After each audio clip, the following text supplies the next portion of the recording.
Ryan Iqbal, आप जो कवाइद पढ़े हैं तजवीज़ से रिलेटेड, वो जवाब दीजिए। हम आपसे सवाल करते हैं और सवाल का जवाब दीजिए। मुफरद का क्या माना है? अकेला, तन्हा। मुफरदात किससे बना है? मुफरद से। मुफरदात किसे कहते हैं? अलग अलग हर्फों को मुफरदात कहते हैं।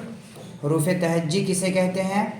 अलिफ से लेके या तक को हुरूफ तहज्जी कहते हैं। हुरूफ तहज्जी कितने हैं? 29। हुरूफ तहज्जी को किस लहजे में पढ़ना चाहिए? हुरूफ तहज्जी को अरबी लहजे में पढ़ना चाहिए। मुरक्कब का क्या माना होता है? मिलना। मुरक्कबात किससे बना है? मुरक्कब से। मुरक्कबात किसे कहते हैं?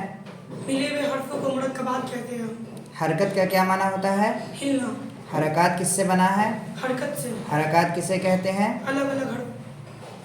पूरा बोलिए। अलग अलग हरफों को अलग अलग हर्फों को हरकत कहते हैं। हरकत कहते हैं। ज़बर ज़ेर पेश को कैसे पढ़ेंगे? ज़बर ज़ेर पेश को जल्दी पढ़े, थोड़ा भी न खींचे। अलिफ हमेशा क्या होता है? अलिफ हमेशा खाली होता है। और जो अलिफ खाली नहीं हो वो क्या होता है? वो हमज़ा है। वो हमज़ा होता है। हाँ, अफनान, आप मद के बारे में सुनाइए। मद का क्या माना होता है? खींचना। हुरूफ मद्दा कितने हैं और कौन कौन? हुरूफ मद्दा 3 है, अलिफ, या और वाव। हुरूफ मद्दा को कैसे पढ़ना चाहिए? हुरूफ मद्दा को एक अलिफ के बराबर खींच कर पढ़ना चाहिए। अलिफ कब अलिफ मद्दा होता है? अलिफ खाली और उससे पहले ज़बर तो अलिफ मद्दा होता है। या कब या मद्दा होता है? या पर जज्म हो और उससे पहले ज़ेर हो तो या मद्दा होता है।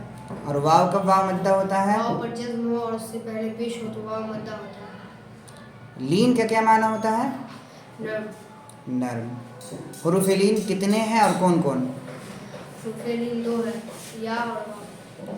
हुरूफ लीन को कैसे पढ़ेंगे? हुरूफ लीन को नर्म और मीठी आवाज़ में जल्दी पढ़ेंगे। वाव और या हुरूफ लीन कब होता है?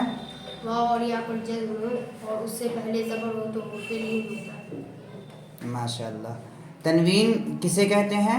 2 ज़बर 2 ज़ेर 2 पेश को तनवीन कहते हैं। और नून साकिन किसे कहते हैं? जिस नून पर जज्म हो उस नून को नून साकिन कहते हैं। और आप बताइए रेयान, तनवीन और नून साकिन की आवाज़ कैसी निकलती है?